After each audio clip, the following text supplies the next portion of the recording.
Welcome, franchise community. I have a very special treat. I have Mr. Midby here with me today, or John Midby? Midby. Yeah. Yes. Honestly, I know I've Mr. never called Midby. you John before. I know. I like And Mr. Midby. it was my dad's name, so I Really? don't use it that much. Really? Yeah. Oh, I like Mr. Midby. I always tell people this is the largest real estate developer in all of Seattle, Vegas, or Nevada, and where else? San Diego. San Diego. So the reason I brought him on in a different tack to the franchise community, one, perspective of a developer. So let's just start with a little bit of the basics. And this is basics for me being selfish. Basics being like, so what markets are you seeing hot? It's 2025. It is February 20. Actually, no, it's March. It's March 2025.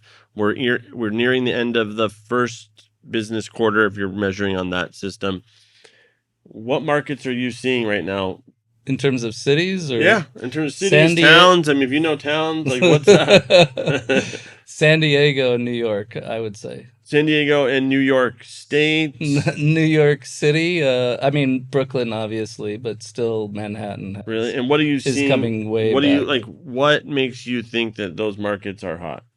Well, for San Diego, you just have one of the most expensive housing markets in the country because people love to live there, but it's also really developer friendly. A lot of young people, young professionals are moving there. A lot of tech companies are moving satellite offices there. And great weather, great things to do. And it's just more and more, resident friendly than it's ever been. And then if you have to do business in LA, you're not that far away.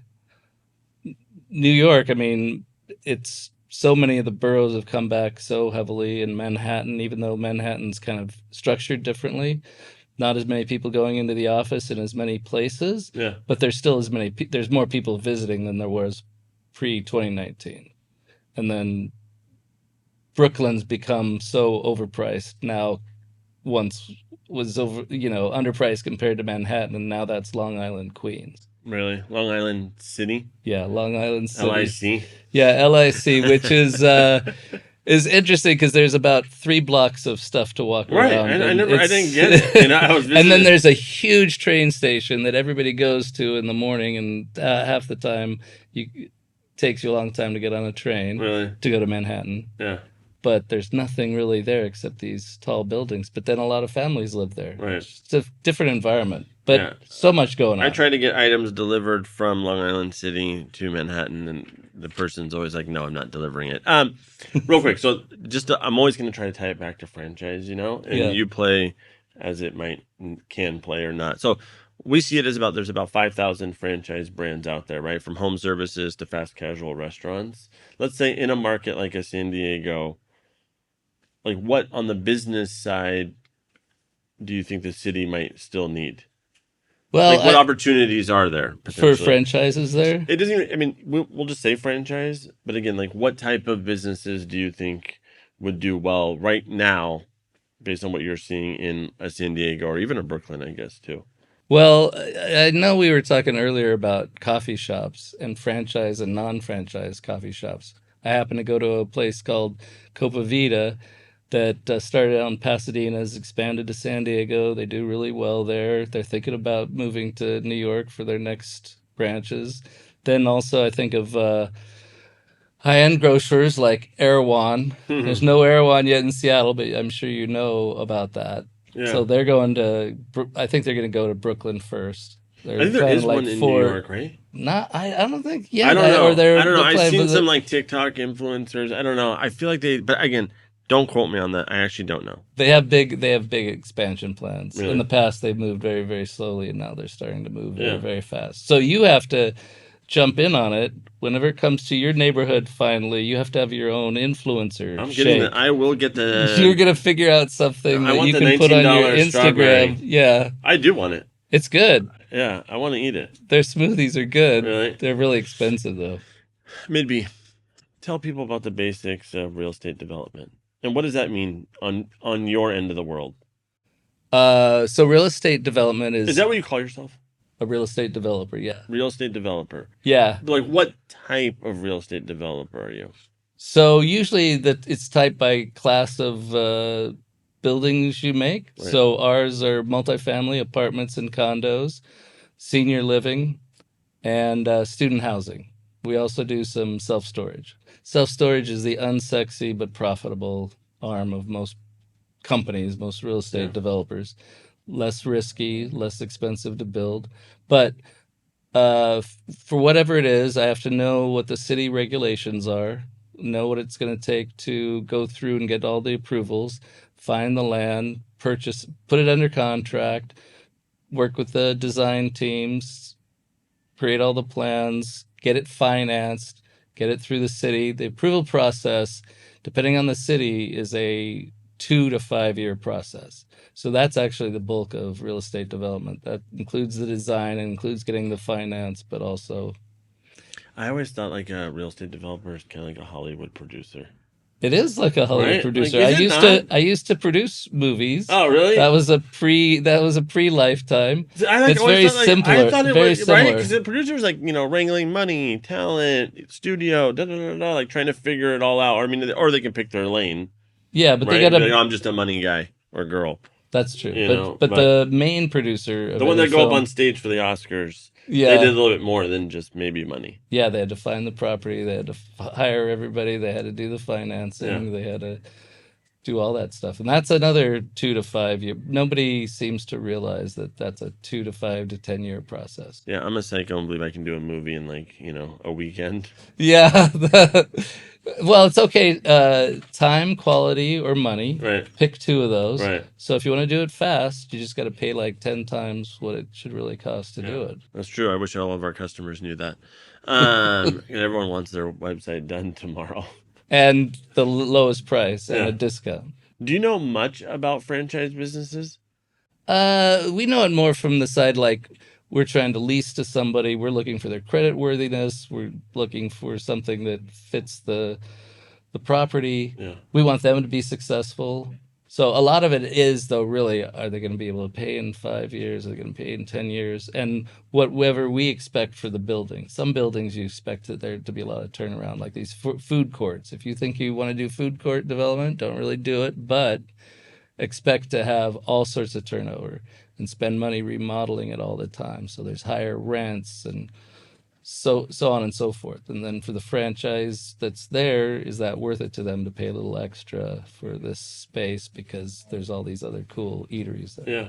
So for like the communities you build, do you ever see like is there opportunity? I mean, obviously there's opportunity for home service franchises, right? To like come in and do everything from pressure wash to pest control. But you don't you're that's nowhere in your realm. Not really. Like why would that be really? Like you built it, like let everyone else figure out their services, right? I mean that's Yes. generally the gist. Yeah. Yeah. So then what? So all right, let me be selfish a little bit more. So I met somebody from Shea Homes, Okay. right? Do you know them? I think I've heard yeah, of them. yeah. I think they did like Tahale out in like Bonnie Lake, whatnot, and they do I guess a lot of planned communities. A planned community doesn't necessarily mean senior, right? No, planned community. It's well, just a planned community. It's just yeah, and then there's master planned communities and planned communities. what was Del Webb? I think they started out as a home builder like we did. Our company way back in the day, buy land, go again with the city, just make little plots and then build homes and sell them to people. And we were part of the wave in the 60s and 70s where suburbia was starting. Right. People were moving away from the old buildings in the center of the city. You just wanted to build them a nice house that they could afford. Is that still a trend? Yeah, but it's just harder to find, and you're not going to find it where you used to find it. It just Like means is you're it- always further out from Right, the like in city Texas, center. like in outside of yes. Austin, it's just going further and further out. Or like Dallas, they just keep naming these towns, Yes, and it just keeps going further and further it's out. just a little cheaper every ring Right? to go out. I just don't feel like it's. I don't know. Like somebody in my life wanted to buy those as like investment, and I was like I can't do it. Those are usually really hard. It really would depend on the city, but by their very nature, it's not a good investment because it's easy to replace them with a new ring of Right. homes. That's what I So, said. like in Las Vegas, where I was born and raised, and we started doing houses, houses generally don't appreciate. There's very few places that they I appreciate. don't know. Everyone's Everybody's moving to a new house when they're ready to move to a new house. right. And it's not that much more expensive. That was my whole thing. That's what it felt like to me. So Just that's why I not a was good just any place where there's all sorts of land, it's never going to go up. look. So weirdly enough, we have a decent amount, not that many, but decent amount. Call it like I think 5 brands in the franchise world that are senior focused. Uh-huh. Right? Like, what are you seeing trend wise in that world? Well, it's a great time to be senior focused because there are hundreds of thousands of more retirees over the next 10 years than there has been over the last 10, 20 years. And it's just going like this. And wherever you're living, generally seniors need more help or need something that's more tailored to what they need. And some of the products I know help them stay in their current house. Some of them Yeah. are tailored to their new communities. And they're not just, so it's not like just food delivery, or it's not just adults depends delivery or something. Some of it's athletic based, like tailoring Right. workouts to the Yeah. No, people no. of that age. You're And there's spot on. these I think these are gym guys, really hey, these are really important things that are going to be more and more important over the next 10, 20 are years. the communities from like the Del Webb era of like the Sun Cities and the villages, and are those like still like I guess being built, or will the appreciation in those developments go up, or what are you seeing or hearing in that world? They're still being built in places like Texas and Arizona, and California has I would some dine. I pretty want to build one. yeah. It's mostly yeah, the developer is going to make money, but but you're not going to make money buying a house in one of those tracts. Really? Some So of them they'll sell you the lots and you build the custom house. Some people make their money, some we know a home guy. developers make their money a luxury home at a time. Right. But that's a very specific niche too, and you have to have a really good location. A lot of people overpay for lots that aren't worth building a luxury home on it, and then they never do anything with it. And most of the master plan communities, they're not going to let individual people just do whatever they want. For the most part, they want everything. They want to make the money. They want the lift on the land when they get it financed. They want a lift when it gets entitled, and they want the biggest lift when they sell the completed house.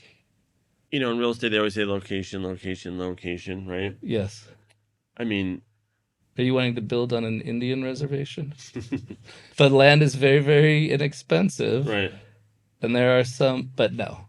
Yeah, the location is still important. And it's just You need to still make a trip to Arizona. I was gonna talk to you about that today Yeah. because I think I actually have some time this I think month. you need to, yeah. But they have the advantage of it's more affordable, and there's been a lot of development. The But development's it's a gone past partnership. the need, but more they have a lot of migration. So Arizona definitely is one of the states that people are moving into I found a still. weird, it's not even a pocket, but I found a cool part of Arizona because I like stick to my bubble, right? Uh-huh. Because I'm kind of in and out, based on like where we have to be. Like right now in Seattle, I have 2 trips and then back to Arizona, whatnot. But I found a really cool part of Arizona that I Uh-huh. definitely want to show you. Okay. Just to see, like, do you think this is cool? Like, can we build something here? All right, so tying it back to franchise, like what? Uh if I were on the franchises side, Yeah, I would go back to the location, location, location. Like it's really worth it for you to spend a little more for a better location. Definitely there's almost always a reason some places cheap. So if it's like half price of everywhere else you're looking at, it probably means you're going to make less than half of that location. Right. People are smarter than ever about where their customers are. And so you got to pay if you want more customers. But then you also have to really watch your credit worthiness so that they can, when they qualify you, they give you a discount if they think you can stay 10 years. Right. They're going to charge you more if they think you got like a year to go, which is kind of I think that's a good thing that you would learn early on in a franchise is if you can get good deals, then you have a good reputation and your franchise is going well. I If mean, everybody's trying to jam you up and charge look, you more, ultimately, we are a vendor to franchise brands, right? And the one thing I've heard a lot of things, right? One, I've heard if your franchisees don't make money, you don't have a business, right? So it's always about the franchisee, which I think they're trying to rebrand now as franchise owners. And then the second thing is with the franchise owner, it's very much like people are buying a franchise at some level. Obviously, there's numbers involved, but really because they like the brand, right? And the reputation that the brand might have within a market or bringing that reputation to a market that brand doesn't exist. And so hopefully within just the brand that they do have the credit worthiness and, oh yeah, backing yeah. of like, No, it's a that solid, is that is a part of it, and right? It's like, obviously the bigger ones that have longer runways, yeah, that they have a better reputation. yeah, That's really important too. yeah, And I think you would want to pay attention to how quickly something's expanding, because that's usually where where most companies that franchise their brand crash and burn. So if it's been a steady increase, but if the one you're in is this big heavy increase in franchises, then that's sometimes problematic. yeah, The slow and interesting. steady is better usually for everybody involved to be more comfortable with. Yeah, yeah. Cool. Well, we can wrap it. That was good. I just wanted to bring Okay. from the developer side, talk a little franchise, talk a little selfish. Ladies and gentlemen, this is John Midby, or I like to call him Mr. Midby, aka the mayor of Seattle. Thank you. Thanks, Mark. No problem.